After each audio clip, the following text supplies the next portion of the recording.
Ano yung akong take sa Moana, no? First, nahitabo kay na sila problema sa ilang home, sa ilang village.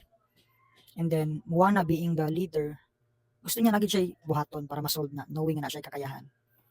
First thing, daghay doubts, daghay mga mubabag, especially family member niya. Pero, nagapo isa ka tao, which is her lola, nga nagpa-realize sa iya kung kinsa siya. So, ang problem di ay kay Murag, ang ilang bukid kay medyo, wala na, matayay na, nangadlaya na masagbot, wala sila makuha isda. So, nagpa-realize sa iya nga, villager day sila, and kinahanglan niya mo adto og laing lugar, pangitaon si Maui, para i-restore ang heart ni Tapiti. Fast forward, na-restore nila, nabalik ang blessing. Kabalo mo sa akong take kanang sa Moana. First and foremost, no, we all have our problem sa atong panimalay. Nagit tayo mga problema men, yung sana to bali-bali, dato man ta, pobre man ta, sa atong status, nagit tayo mga problema.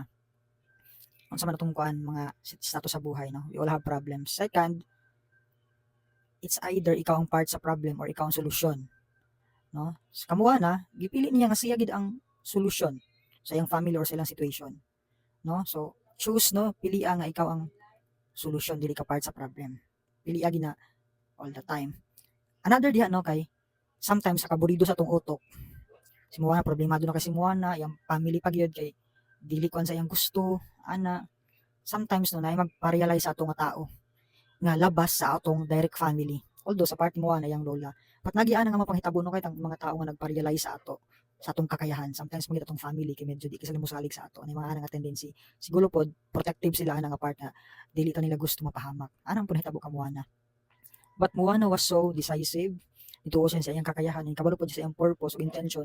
Gusto siya makatabang sa iyang family. So another lesson ana no kay naay nagpa-realize sa iya. Maminaw gid ana nga mga tao no. It could be one of our mentor. Sometimes pagali labas na sila sa atong family. No? So maminaw gid ta igsuon sa mga tao po na concern sa ato bisag di na sila kadugo. They are there to convince us para mulambo ta. Bahalag lisod ang mga butang ilang ginapabuhat sa ato. Ginaparealize na nila. Third thing, second thing, pila naman nga lesson, no? Di ba si Moana, na-realize niya nga Voyager sila, kinahanglan niya mugawas outside the reef nga area.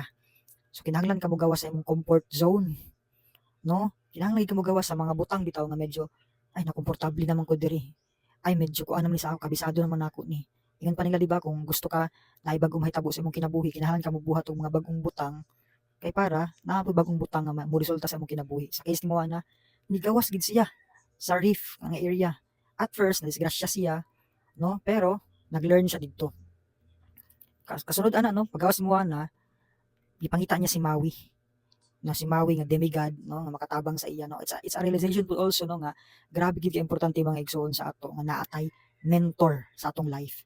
Ang sa man nga mentor, no? Physical mentor. Gusto ka mag-gym, gusto ka mag-tennis, gusto ka mag-play og sports, pangitag kauban nimo nga makatudlo sa imo. And paminaw gid ana nga mga tao. Financial aspect, unsa ba na sila, no? Nga mga tao, paminaw sa ila, no? Makatabang na sa ila.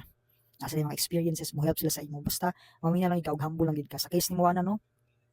I-humble niya yung self, no? Para gid mo help si Maui sa iya. And later on, na-realize naman po ni Moana nga, natin sila same nga standpoint ni Maui kung asa lagikan. Kaya na-realize ni Moana, taong po si Maui. Oh. Spoil ta na mo. So, kana lang, no? You need a mentor in all aspects of mo life. Dili ni mo kaya mag-isa ana nga journey. Samot na ka na nga journey, dako na nga journey. Oh, next na po nga lesson sa Moana, no? Kay, nasa mission, di ba, ana? Makuhanin mo yung mission pag makipag ko-partnership ka sa uban. Next, no, di ba na-restore nilang heart ni Tafiti. No, but sa tong bukid nga matusigig muhigda ra niya, kuha na pod na-restore nilang heart. So na-solve na gid nilang problem. Di ba? Na-solve na nila with the help of Maui, daghan pa sila giagian. Actually, pwede na gid si Moana di na mo balik sa ilang lugar. Kay pagka-restore mo gid sa heart of Tafiti, di ba? Kay na okay na pala ang bukid ni Moana. Na okay na pala ang situation, pero Moana still choose nga mobalik sa ilang hometown. Mobalik sa ilang hometown. Mobalik kung asa siya iyang gidikanan. Ngano man, it's also a realization or a symbolic term no nga unsa man mo maabot sa kinabuhi, no? Pilion nimo nga mobalik tanaw gid ka kung asa kagikan. No, so it's a symbolic no nga you have to be humble yourself, no? And you have to help your people, mga tao sa imong 0 days. So balikan nito nimo mga tao nimo sa imong 0 days kung na kay mga problema. Di ba sometimes di ba dili ta mga tabang pero we appreciate those people nga nag-ask or nag-offer og tabang sa atong problema. So I think kana lang siguro akong realization sa life ni Moana. Indot kay movie, live action nga. Dahil agad pud ano ang live action no kay makulbaan ta ba kung malunod siya kay tao naman gyud. So it's still a recommended thing to watch Moana live action. No, so tan-aw na mo.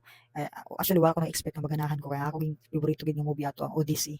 Pero na-realize na kami ko na-realize sa life ni Moana. Okay kana lang.